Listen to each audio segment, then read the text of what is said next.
आपको लगता है कि इमरान खान साहब की कहीं ना कहीं अब मामलात हो रहे हैं? कोई मामलात नहीं हो रहे, अगर हुए होते। सूबे बन रहे हैं। अच्छा, आप मुझे सिर्फ एक बात का जवाब दे सूबे दें। बन रहे हैं, आप मानते हैं? मेरी बात सुने, नए सूबे बना के आप क्या करेंगे? नए सूबे बन रहे हैं ना। सीएम की तनख्वाहें कहाँ से देंगे, असेंबलीज के अखराजात कहाँ से चलाएंगे? इसका मतलब ये हुआ कि इस वक्त नून लीग इसलिए नहीं मान रही क्योंकि वो अपने मिनिस्टर्स बनाना चाह रहे हैं, हर सूबे का अपना सीएम बनाना चाह रहे हैं, और अवाम की तरफ कोई भी नहीं देख रहा जो गुर्बत की लकीर से नीचे पिस रही है। इस वजह से जो इमरान खान को दोबारा लाना होगा ना कि इमरान खान साहब चुप करके सूबे बनने देंगे। नहीं, इमरान खान, देखिए सूबे की बात आप ये बीच में छेड़ रही हैं। मैं बात आप अगर आप इमरान खान की बात कर रही हैं ना, तो इमरान खान इस वतन के लिए बेहतरीन शख्सियत है। उसने पाकिस्तान की यूथ को जगाया, अपने पाँव पर खड़ा होना सिखाया। ये जो इस वक्त गवर्नमेंट है नून लीग की, ये सिर्फ मांगना सिखा रही है। ये कह रही तुसी मंगो पैसे, उधार लवो, कर्जे लवो, गड्डियां दे कर्जे लवो, तो बाद चो डिफॉल्ट कर जाओ। जिन बैंकों से, मैंने कई ऐसे लोगों को जानता हूं जो हमारे नून लीग की जमातों से भी हैं, दूसरी जमातों से भी हैं, वो कर्जे ले लेते हैं लाखों करोड़ों, बाद में माफ़ करवा लेते हैं, फिर माफ़ करवा लेते, फिर उनको हाथ नहीं को डाल सकता, फिर वो सीटों पे बैठ जाते हैं। इमरान खान का यही इशू था। वो कहता था कि करप्शन ना करो, इस मुल्क का पैसा ना खाओ, जो अवाम का है वो अवाम पर लगाओ। अब यहाँ पर आप मुझे बताएं कि क्या इंसाफ मौजूद है? मेरा आपसे क्वेश्चन है, आप बताएं कि क्या, मैं काला कोट वाला, मैं एक कानून का तालिब इल्म हूँ, आप मुझे बता दें कि हम अदालतों में जब खज्जल ख्वार होते हैं तो क्लाइंट हमारी तरफ देखते हैं और कहते हैं यार है वकील ने जैसे आप इंसाफ नहीं ले सकते, सानू इंसाफ दिवाएंगे। पाकिस्तान में जजेस का कभी जिंदगी में आपने सुना कि जस्टिस जो हैं वो इकट्ठे होकर लेटर लिख रहे हैं और वो कह रहे हैं हमें इंसाफ चाहिए? आप किन किन बातों को, मैं कहता हूँ ना उधेड़े ना चीजों को छेड़े, जो आपका टॉपिक है आप वही बात करें। टॉपिक पे ही रहते हैं ना। इमरान खान साहब को कहा गया कि उनकी तबीयत ठीक नहीं है, उन पर जुल्म और सितम किया जा रहा है जेल में। तो आप देखें उनको जो इतना प्रोटोकॉल जेल में दिया जा रहा है, कोई प्रोटोकॉल नहीं है। खाने जो दिए जा रहे हैं उनकी फहरिस्त आपने देखी? मैंने, आप मेरी बात सुने, एक इंसान सारी जिंदगी लेविश लाइफ गुजारी है, और उस वक्त जब ये सियासतदान यहाँ पे लोहे टिंडे टब्बे इकट्ठे करते थे ना, वो उस वक्त वहाँ पे जो किंग थे, बादशाह थे, जो प्रिंसेस थी, उनके साथ उसकी मीटिंग्स थी, और वो क्रिकेट का चॉकलेट खिलाड़ी था, और वो आज भी दुनिया उसको जानती है। आप मुझे ये बताएं, इमरान खान चाहे आज भी डील करके जा सकता है। मैं बहैसियत पाकिस्तानी, वो कर रहा है। मैं खुद ये कहता हूँ कि वो कर ले, लेकिन वो नहीं कर रहा। मसला तो ये है कि वो डट के खड़ा है, वो डट के खड़ा है खान हुसैन के इनकार की तरह, उसको आप झुका ही नहीं पाए। आपने कितने लोग मार दिए, कितने लोग शहीद हो गए, कितने लोग जनाब एहतजाज में कई जगहों पे जा गए, लेकिन आज भी खान खड़ा है। और लोग उसके ऊपर, हम खुद ये चाहते हैं यार, हमारे आंखों में आंसू आते हैं जब देखते हैं कि कोई भी कैदी हो, उसको कैदी के हकूक तो दे दो, उसके बहन भाइयों को मिलने तो दो, उसकी जो पॉलिटिक्स पार्टी है, जो उसका सीएम है, केपीके में पीटीआई की गवर्नमेंट है, आप उस सीएम को मिलने नहीं दे रहे।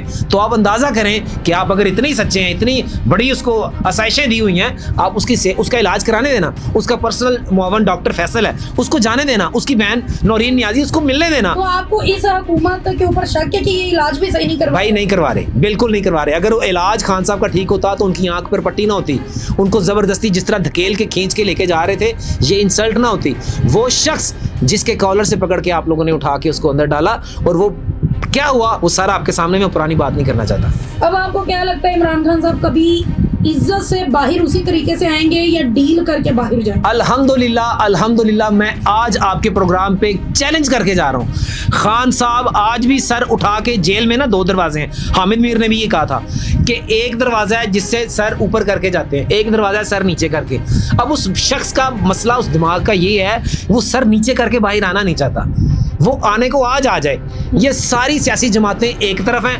कभी भी जिंदगी में ऐसा हुआ कि आप देखें कि पूरी सियासी जमातें एक तरफ और वो एक तरफ हो, और ये लोग इतने कम ज़र्फ हैं कि अगर उसका इलाज की बारी आई है तो मुझे सोशल मीडिया पे सुनने में मिला कि जी हम तो इमरान खान का इलाज नहीं। वो इमरान खान लावारिस है, वो 2 मिनट बैठता है, अद्धे घंटे अरबां रुपया इकट्ठा कर लेता है। लोग होते ना ट्रस्ट कर दे रहे, मैं होते ना ट्रस्ट करना, पाकिस्तान के सारे लोग ट्रस्ट करते हैं। अपनी जायदाद दे दें आप, जायदाद हम हाजिर करें।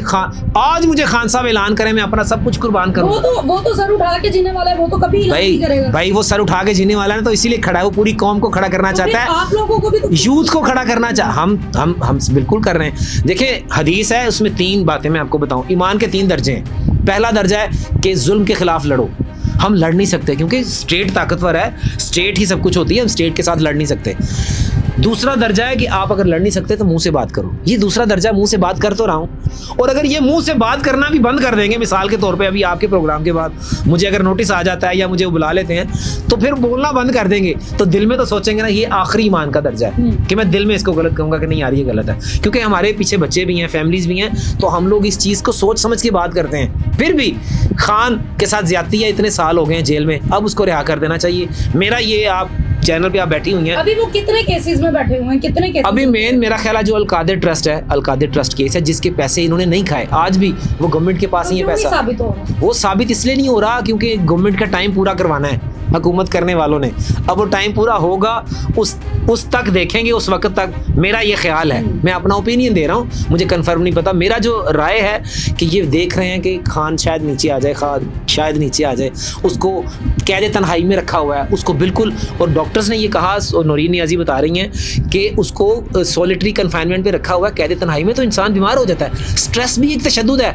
अब जहनी तौर पर जब आप एक बंदे को अकेले रखेंगे, इंसान बात करने वाला नहीं होगा, कोई कैदी को खाना खिलाने वाला नहीं होगा, तो आप स्ट्रेस में जाएंगे और आप बीमार। और कई ऐसे सियासतदानों का नाम भी लिया खान साहब ने, नौरीन नियाज़ी को बताया कि वो इसी तरह उसकी डेथ हो गई थी। तो आप सॉलिटरी कन्फाइन में रख सकते हैं, लेकिन उसके दिल से जो हक है वो आप निकाल नहीं सकते, उसका सर झुका नहीं सकते। वो कहते हैं कि वो एक शेर है बड़ा प्यारा कि तुम्हें सर झुका हुआ नहीं मिलेगा, कटा हुआ तो मिलेगा लेकिन झुका हुआ नहीं मिलेगा। ये जैसे आप लोग बातें कर रहे हैं, तो खुदा ना खास्ता क्या इंतजार में है पीटीआई के लोग के कब इमरान खान साहब को भी उनकी तरह जेल में? नहीं, ये हो ही नहीं सकता। मेरी बात सुन लें, खान उस इंसान ने ना मुझे, मैं अपनी ज़ात से बात करता हूँ, मुझे ये सिखाया है, और पूरे पाकिस्तान के लोग भी ये कहते हैं, यूथ भी ये कहती है, उसने मुझे सर उठा के जीना सिखाया है, और आज मैं उसको अपना टीचर भी मानता हूँ, मैं अपना उस्ताद भी मानता हूँ। आप जो मर्जी कही जाएं, आप जो मर्जी कहें, मुझे इससे कोई फ़र्क नहीं पड़ता। खान ने सिखाया सर उठा के जियो, और या तो वो कहते हैं, वो उनकी एक वो बात बड़ी मशहूर है कि नीयत और कोशिश इंसान के हाथ में होती है, कामयाबी अल्लाह देता है। ये